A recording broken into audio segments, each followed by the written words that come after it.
नमस्कार बच्चों पिछले वीडियो में आप लोगों ने प्लेसेंटा और उसके फंक्शन के बारे में पढ़ा था। अब हम लोग पढ़ते हैं embryonic development, parturition and lactation. पहले बात करते हैं एम्ब्रियोनिक डेवलपमेंट की।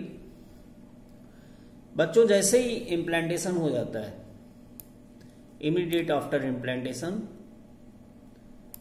तो होता क्या है, जो इनर सेल मास होता है ना, इनर सेल मास एम्ब्रियो का, वो डिफरेंशिएट होने लगता है। और वो डिफरेंशिएट किस में होता है? सबसे पहले बनती है आउटर एक्टोडर्म लेयर, और उसके बाद फिर बनती है इनर एंडोडर्म बनती है, और उसके बाद तीसरे नंबर पे, यानी पहले एक्टोडर्म फिर एंडोडर्म और उसके बाद फिर मीजोडर्म, ये अपीयर होती है इन एक्टोडर्म और एंडोडर्म के बीच में, in between ectoderm and endoderm. यही तीनों टिश्यू, एक्टोडर्म, मीजोडर्म और endoderm, these tissue differentiate into different tissue। अब ये जो एबिलिटी होती है इनर सेल मास की, क्या कि किसी भी टिश्यू में डिफरेंशिएट हो जाता है। बॉडी के जितने टिश्यू हैं सब इसी से बनती है, और इसी एबिलिटी को कहते हैं multipotent, these are called stem cells. अब देखो होता क्या है, एम्ब्रियोनिक डेवलपमेंट में 1 महीने के बाद में, प्रेगनेंसी के आफ्टर 1 मंथ, क्या होता है, 1 महीने के बाद एम्ब्रियो का हार्ट बनता है। सबसे पहले हार्ट बनता है, और यही जो ग्रोइंग फीटस की जो पहली साउंड है स्टेथोस्कोप से सुनते हैं। That is first sign of the growing foetus. इसके बाद फिर end of the second month क्या होता है, लिम्ब और डिजिट्स डेवलप होते हैं। उसके बाद फिर 12 वीक के बाद, यानी जो फर्स्ट ट्राइमेस्टर बोलते हैं, मोस्ट मेजर ऑर्गन्स बन जाते हैं। ड्यूरिंग 5th मंथ में क्या होता है कि पहला मूवमेंट होता है, first movement foetus in which month first movement in the fetus occurs, तो बोलना 5th month। appearance of hair on the head, limbs and body hairs, limb बन जाते हैं और बॉडी हेयर बन जाते हैं। फिर end of the 24th week, यानी second trimester, body covered with fine hair, eyelids separate and eyelashes are formed। These are some important questions which asked in the NEET exams as well as in the board exams, 1 marks 2 marks questions पे पूछते हैं। फिर at the end of the 9 month क्या होता है, fetus fully formed हो जाता है, और उसके बाद होता है पार्चुरेशन, बर्थ। अब पार्चुरेशन में देखिए समझना क्या है, जो फीटल इजेक्शन रिफ्लेक्स,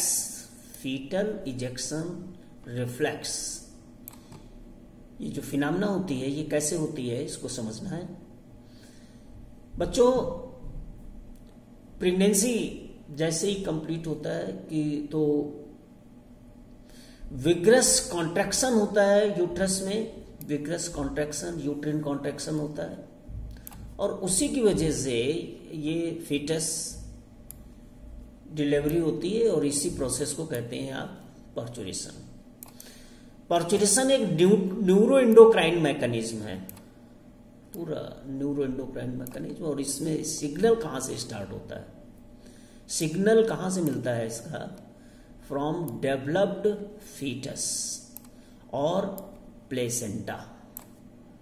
दो जगह से, डेवलप फीटस और प्लेसेंटा से। उससे ऑक्सीटोसिन रिलीज होता है। ऑक्सीटोसिन कहां से? पिट्यूटरी से। और फिर से स्ट्रांगर कॉन्ट्रैक्शन होता है, और जब स्ट्रांगर कॉन्ट्रैक्शन होते होते फिर expulsion of the baby along with the placenta. ये पूरी प्रोसेस है। अब इसको और समझिए जरा, इस फ्लो चार्ट से समझिए। देखो प्लेसेंटा, यहां से शुरू करते हैं, इसको समझिए बहुत अच्छी तरीके से। देखो यहां प्लेसेंटा से स्टिमुलस शुरू हुआ, प्लेसेंटा से प्रोस्टाग्लैंडिस निकला, इसने स्टिमुलस दिया, मोर कॉन्ट्रैक्शन ऑफ यूट्रस को कॉन्ट्रैक्ट किया। अब यहां से ये जो यूट्रस कॉन्ट्रैक्ट हुआ, ये खुद स्टिमुलस का काम किया इसने। ये प्लेसेंटा को स्टिमुलस एक दिया, और दूसरा पॉजिटिव फीडबैक यूट्रिन कॉन्ट्रैक्शन के लिए, और तीसरा किसको?